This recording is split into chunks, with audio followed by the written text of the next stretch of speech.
John.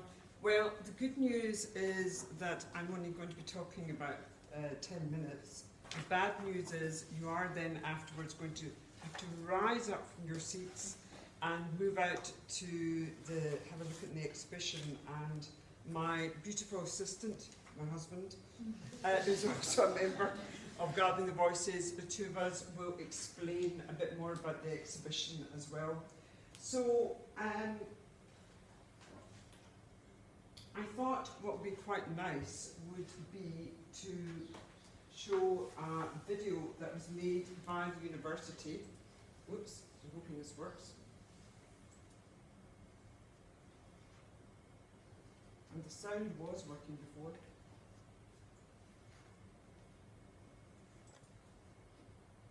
And why is it decided not to work?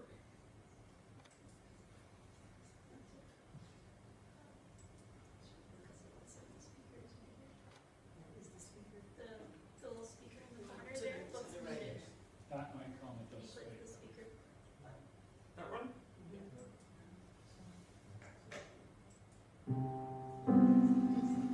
You're good.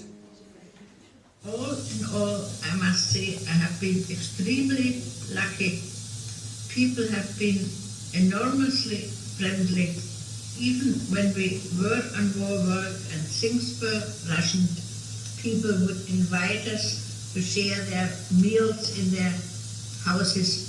But when food and everything was very, very short, there was never any word of being the enemy, and people were extremely thoughtful and very pleasant. Gathering the Voices project is a unique project to record the testimony of Holocaust survivors who came to Scotland, who were victims of Nazi persecution in Europe and made a new life here for themselves, for their families in the future.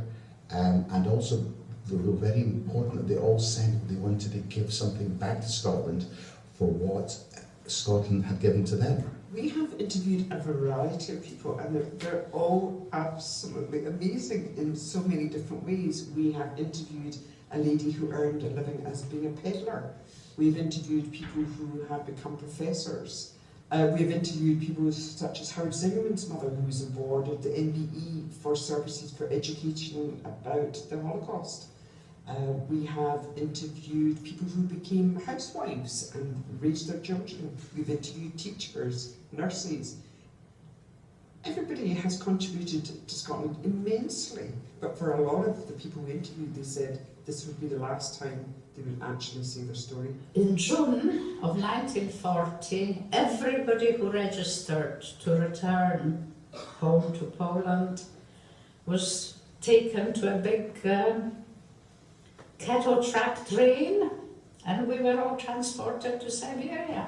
Thousands and thousands of families, thousands. Big, big trains, cattle trucks packed full of people. It was quite an experience. I mean, we must have been on that train about, I don't know, maybe 2 weeks. I was 8 years old, I don't really know exactly. The main focus of the website is to educate. So together with teachers, we have produced materials that can be used in the schools. The purpose of the exhibition is to inform people about the website. And I think the exhibition is a very good Photoshop aspect for us. And the idea is that children and young people can go around and see the exhibition, and from then go and actually listen to the interviews and take part in the interactive activities that we produced on the website. I'd like to think Gathering the Voices is important because it promotes tolerance.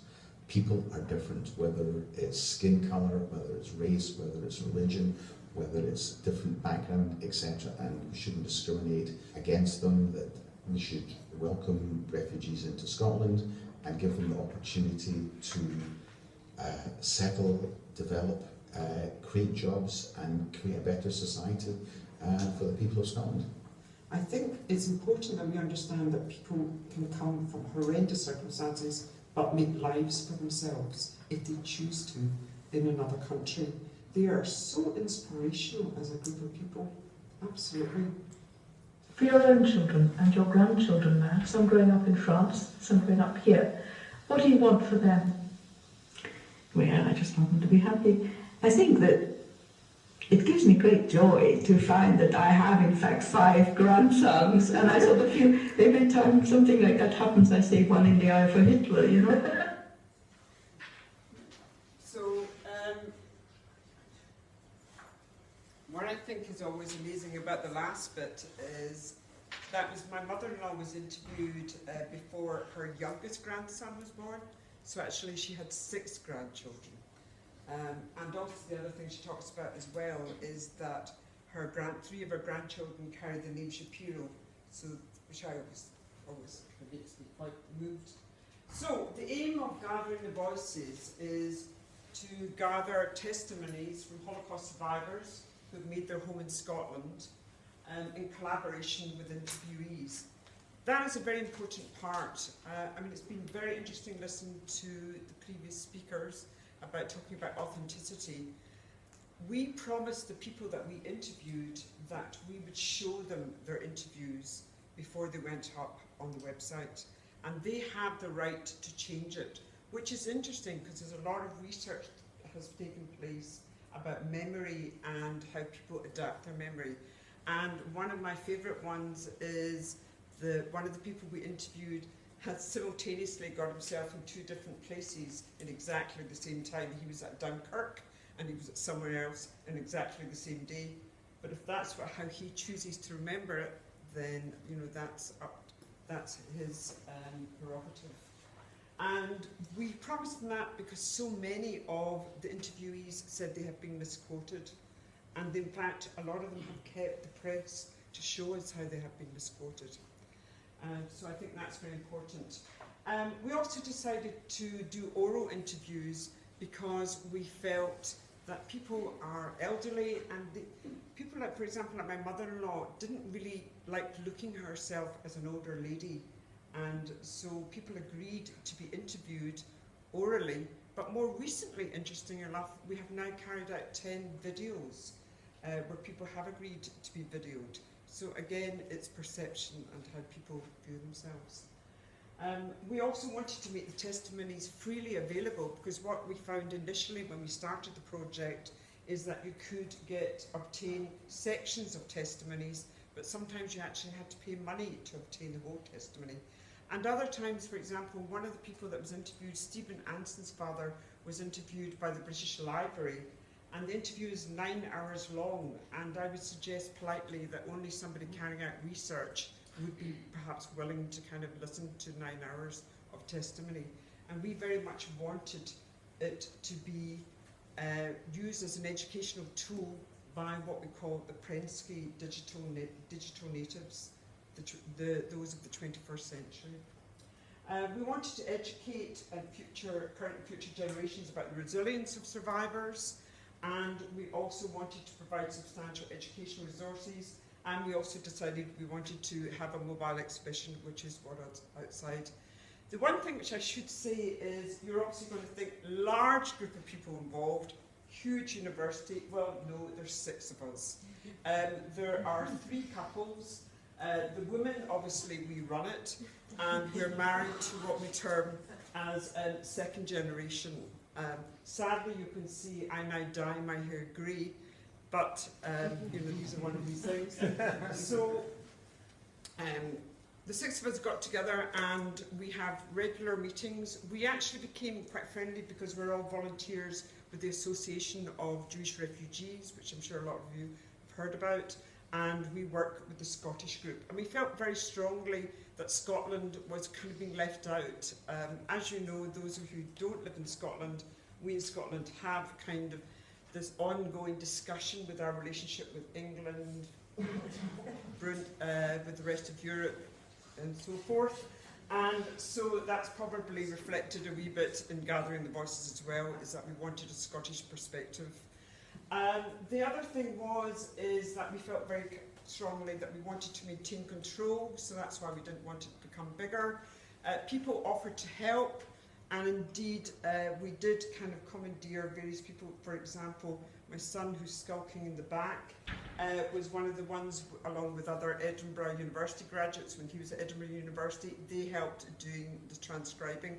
And that was actually quite an interesting process because one of my son's fellow students was Japanese and he hadn't really heard very much about the Holocaust.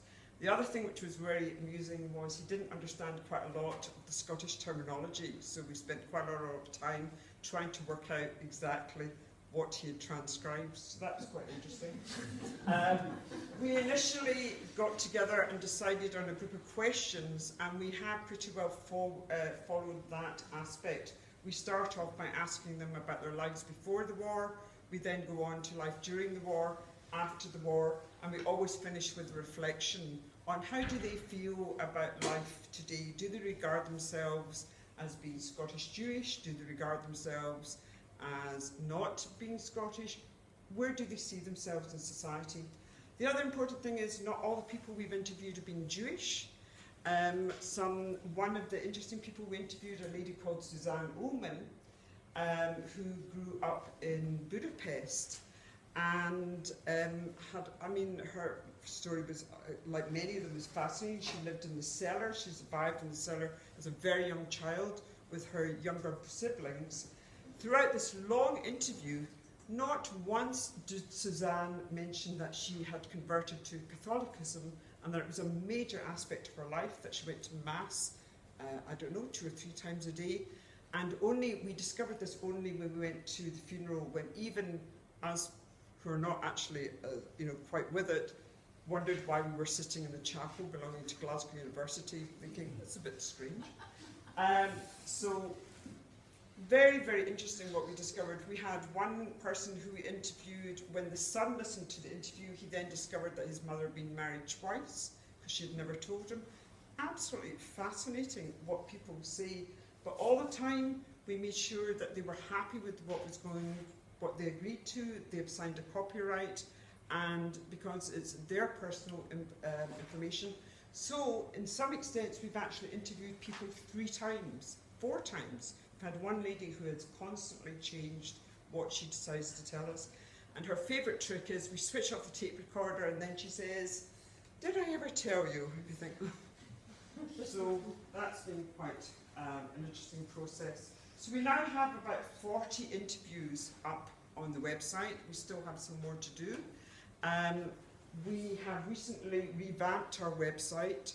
We're very lucky in that we have some fantastic support in that our webmaster is very enthusiastic, keeps trying to persuade us to do something called Twitter, but we're not really that. We do have a tweet, but we're not very good at using it.